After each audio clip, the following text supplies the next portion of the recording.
Aprendo en casa.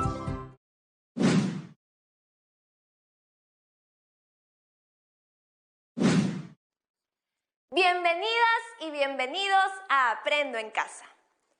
Esta es una iniciativa del Ministerio de Educación creada para que puedan seguir aprendiendo de forma segura, divertida y útil desde sus hogares.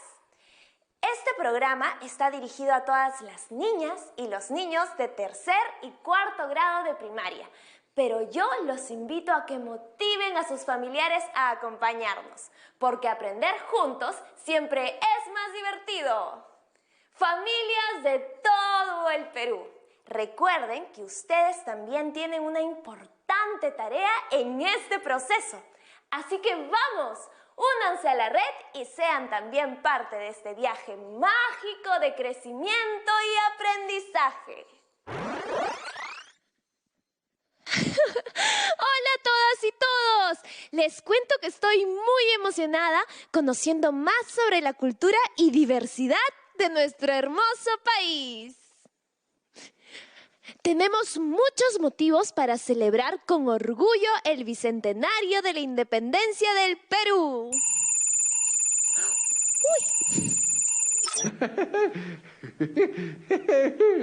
¡Ay, qué buen ritmo, Techi! ¿Te encantó la música que vimos ayer? Hola, Valentín. Claro, la cultura del Perú es muy variada y hermosa. Me gustó mucho aprender sobre los cambios y continuidades que se fueron dando en nuestra capital, como en el caso de la muralla que protegía a Lima, y cómo ésta se ha ido transformando gracias al aporte cultural de todos los ciudadanos y ciudadanas que se trasladan del campo a la ciudad. ¡Oh! La cultura también es sabrosa, colorida y muy divertida como la chicha. Es cierto, Valentín. También estaba pensando en todo lo que hemos aprendido en estos días. Y también en cómo ha cambiado nuestro país en estos 200 años. En el programa de hoy tendremos la oportunidad de aprender sobre los cambios y permanencias en la educación y los medios de transporte. Yo también pensaba en cómo había cambiado nuestro país, Techi. Y sobre todo, me daba mucha curiosidad acerca de cómo eran las escuelas, estudiantes y los maestros y maestras de antes. ¡Ay! Así que le pregunté a mi abuelo. ¡Ay! ¿Y qué te dijo? Ay, me dijo que en el lugar donde él nació había una escuela y era de educación primaria. Ay, no había escuela de educación inicial ni de secundaria. Entonces, él ha visto y vivido los cambios de los que hablamos. Sí. Ahora hay más escuelas y nuevos programas educativos, como las escuelas con residencia o la educación en alternancia, donde él o la docente visita a la alumna o alumno, pero aún así hay mucho por mejorar. Y esa es una tarea que implica la participación de todas las peruanas y de todos los peruanos. ¡Qué increíble que hubiera niños y niñas que se quedaban sin educación porque no había escuelas! Felizmente, esa situación ha cambiado mucho. Pero, ¿qué más te dijo tu abuelo, Valentín? Básicamente eso. Y no me pudo decir más porque no conocía cuál era la realidad en otras partes del Perú en esa época. Entonces, ¿qué te parece si nos contactamos con una historiadora que nos pueda dar más información sobre la historia de la educación en nuestro país. ¡Gran idea, Techi! ¡Llámala! ¡Llámala!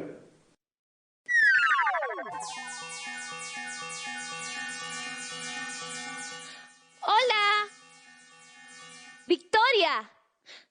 ¡Victoria! Soy Techi y él es mi amigo Valentín. La contactamos porque queremos saber sobre la historia de la educación en el Perú, desde la independencia hasta hoy, que nos encontramos a las puertas del Bicentenario. Hola Techi, hola Valentín y hola a las niñas y los niños que nos ven desde sus casas. Gracias por invitarme para hablar de algo tan importante para nuestro país como es la educación. ¡Hola, Victoria!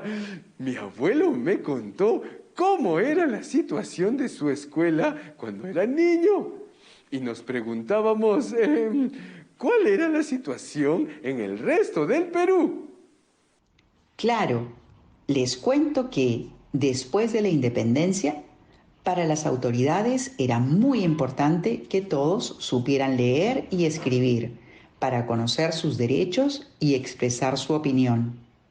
Y en esa época, el que las personas puedan educarse, es decir, asistir a una escuela, era muy difícil de lograr. Y por eso había muy pocas personas que sí sabían leer y escribir. Ah, pero en donde crecieron los amigos de mi abuelo, no había escuela cerca. ¡Ay, no pudieron estudiar! ¡Ay! Eso es muy cierto. En algunos lugares lejanos no había escuelas. Muchas veces tenían que viajar y mudarse a las ciudades para poder estudiar. Pero felizmente ahora es diferente. La educación no solo es un derecho universal, sino que hay más escuelas y programas educativos en el campo y en la ciudad. Así es, la educación ha tenido una serie de cambios y de avances a lo largo de estos 200 años. Veamos algunos de estos logros y cómo sucedieron.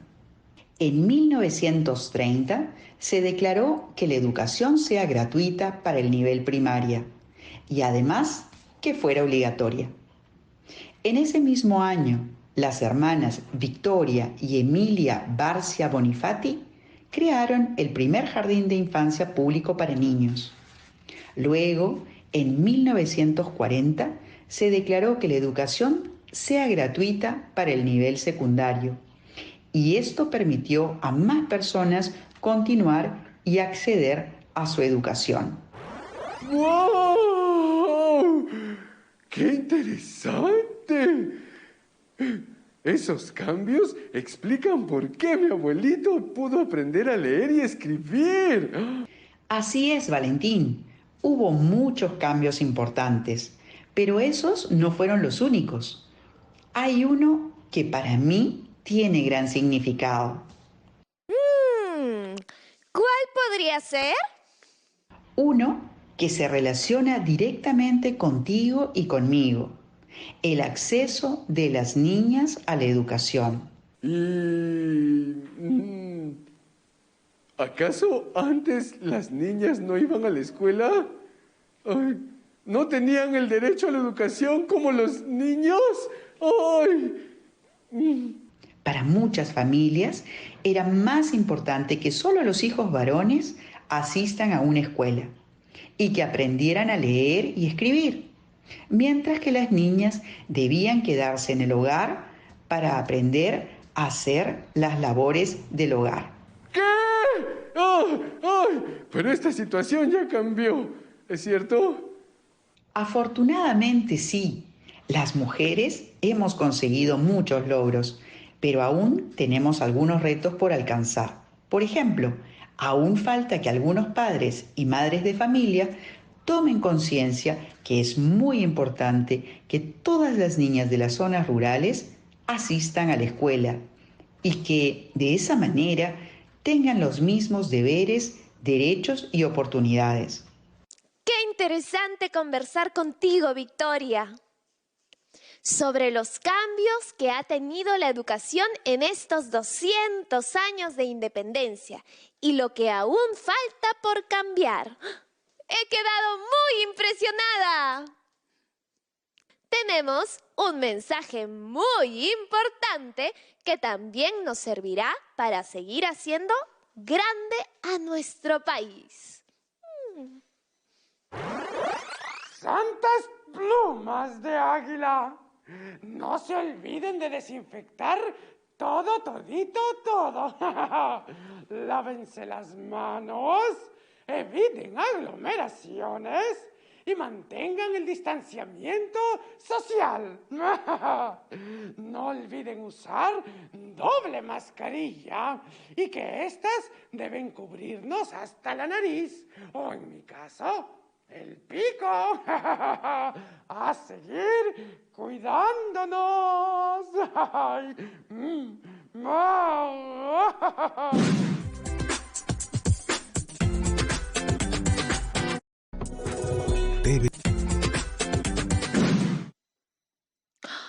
¿Qué cambios tan importantes en educación ha vivido el Perú? Sí, saber todo esto dan muchas ganas de querer hacer mejor las cosas. Valentín, ¿a dónde te fuiste? Es que, ya que Victoria nos está enseñando muchas cosas, quería hacerle preguntas de otros temas. Con mucho gusto, Valentín. ¿Qué preguntas quieres hacer? Cuando estabas hablando, recordé cómo algunos de mis compañeras y compañeros tenían que ir al colegio en mototaxi o en transporte público, porque no estaba muy cerca de sus casas. Ay, entonces, me dio curiosidad saber cómo era antes el transporte en nuestro país. Mi papá me contó que cuando él era pequeño casi no había carros aquí. ¡Ay! Qué interesante e importante tu pregunta. Y Techi, hace rato me fui a traer este libro que me prestaron en la biblioteca municipal. Aquí vi una foto que me llamó mucho la atención. Ese es un carruaje. Así es, Techi. Esa foto es de un carruaje. Y qué bueno, Valentín, que fueras a la biblioteca municipal a informarte, porque si queremos conocer sobre algunos temas, las bibliotecas son los primeros lugares a los que debemos ir a investigar. Sí, en la escuela siempre nos dicen eso. Pero, Victoria, ¿nos puedes explicar esta foto? Por supuesto. Pero ¿qué les parece si primero hacemos un recorrido por los medios de transporte que se utilizaron en el Perú desde la independencia? ¡Qué buena idea! Entonces, empecemos. En los inicios de la República, los peruanos se movilizaban principalmente a caballo, y aún hoy es un medio tradicional muy utilizado, porque se puede ir por lugares donde el camino es agreste. La diversidad geográfica del Perú obligó desde siempre el uso de diversos medios de transporte. Por ejemplo, en la Amazonía son los botes o pequepeques, en los Andes las mulas y los caballos, y en la costa carretas y otros. Y además circulaban por las calles de Lima calesas que eran de solo 2 ruedas y jaladas por una mula. Tenía capacidad para 2 pasajeros, pero en algunos casos se adaptaban para 4 y servían para movilizarse en la ciudad. Mientras que el balancín era un vehículo más pesado que podía recorrer distancias más largas, también tenía 2 ruedas y era jalado por 2 caballos. En uno de los caballos iba el jinete, a quien se le denominaba balancinero. ¡Ay, qué graciosos se veían los balancines! ¡Y qué divertido habrá sido viajar en uno de esos! ¡Ay! Seguro que sí, Valentín. pero era un transporte para pocas personas. Cuando más gente quería movilizarse, usaban la diligencia. Las diligencias eran transportes colectivos. Como en los buses de ahora. Algo así, Valentín. Eran grandes coches cerrados para entre 6 y 8 pasajeros, jalados también por caballos.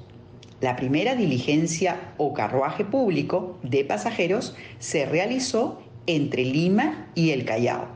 ¡Qué impresionante todos los medios de transporte que había en esas épocas! Y hay más, Techi, porque para facilitar el transporte de mayor cantidad de personas, llegó el ferrocarril. El ferrocarril es un medio de transporte que está formado por una locomotora y vagones. Funciona con carbón que es quemado en una especie de horno llamado caldera, y el vapor resultante genera la presión que lo hace funcionar. En 1860 funcionaban en el Perú 3 ferrocarriles con las rutas de Lima, Callao, Lima, Chorrillos y Tacna, Arica, siendo el primero de Sudamérica el que conectó Lima y Callao. A inicios del siglo XX se inauguró el Ferrocarril Central, que permitió conectar el puerto del Callao y Lima con las principales ciudades y centros mineros ubicados en la cordillera central. Y con el paso del tiempo llegó hasta La Oroya, Cerro de Pasco, Huancayo y Huancavelica. ¡Uy! ¡Qué construcciones tan impresionantes habrán sido! Sobre todo para esas épocas.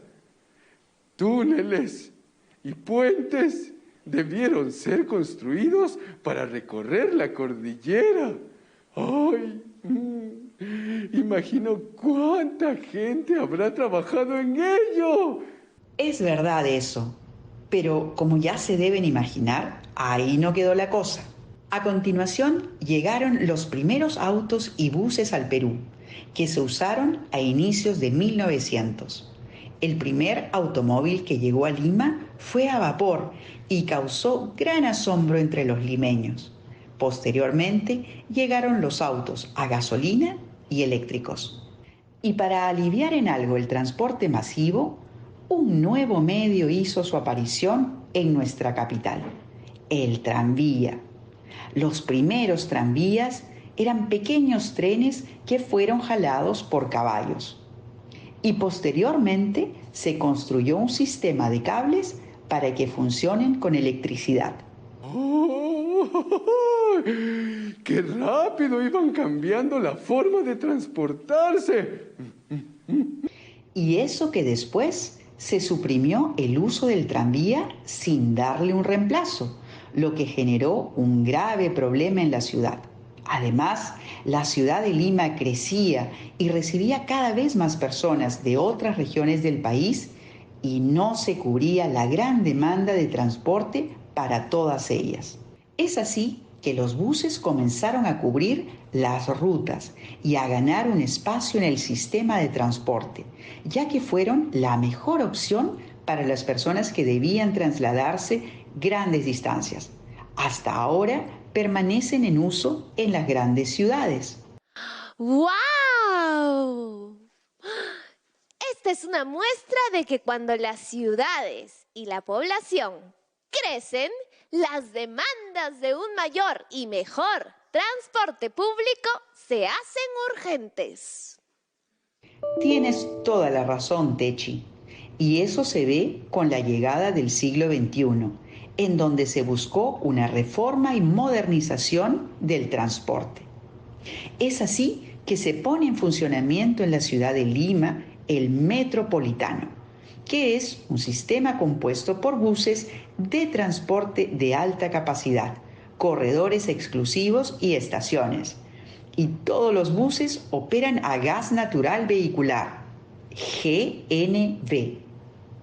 Luego, en la segunda década del siglo XXI, y ante la creciente demanda de transporte masivo sostenible, en el año 2011 se inauguró la línea 1 del Metro de Lima, que de igual forma buscaba dar una mejora a los usuarios en relación al tiempo que invierten y el costo en cada viaje. Y es conocido como el tren eléctrico, que une los distritos de Villa El Salvador y San Juan del Lurigancho. Actualmente está en construcción la línea 2 del Metro de Lima, que busca unir los distritos de Atevitarte con el Callao y Lima Metropolitana de manera subterránea. ¡Ay! ¿Cuánto ha cambiado la tecnología en el transporte? En Ayacucho yo camino más y también monto bicicleta. Excelente costumbre, Valentín. Es que desde el inicio de la pandemia, la bicicleta ha tomado un mayor protagonismo. Por eso, desde muchas instituciones se promueve su uso y varios distritos han implementado ciclovías en sus avenidas principales. Recordemos que el uso de la bicicleta tiene muchos beneficios para la salud de las personas y el ambiente. ¡Qué maravilloso recorrido por la historia de los medios de transporte de nuestro país! ¡Ay, qué bueno que hiciste esa pregunta, Valentín! Siento que he viajado en el tiempo. Muchas gracias, Victoria, por habernos hecho conocer una parte importante de nuestra historia y los cambios que se han dado en nuestras localidades e imaginar los retos que se nos presentan al futuro. ¡Qué alegría haberles conocido! Me voy muy contenta de que hayamos aprendido juntas y juntos.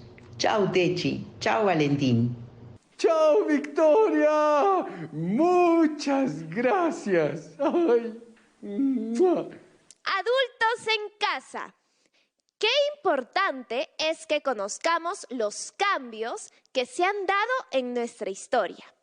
Ahora que cumplimos 200 años de independencia. Y recuerden que si queremos buscar información sobre temas relacionados con la historia de nuestra localidad, podemos acudir a las bibliotecas municipales. En ellas encontraremos personas que estarán gustosos de ayudarlos con la información que buscamos. Nos vemos mañana para conocer las acciones de cuidado al ambiente y el reciclaje en nuestras comunidades. Estimadas familias, al igual que este programa, podemos aprovechar diversas situaciones de la vida cotidiana para apoyar a nuestras niñas y niños en su aprendizaje. No olviden que las actividades que vemos aquí sirven a todas las personas, de todas las edades, y pueden fortalecer y unir a las familias. Hoy hemos visto los cambios en nuestras localidades con respecto a la educación y los medios de transporte después de 200 años de independencia. Y recuerden que mientras tanto yo estaré aquí con Macabot para conectarnos a mi red para seguir aprendiendo. ¡Nos vemos!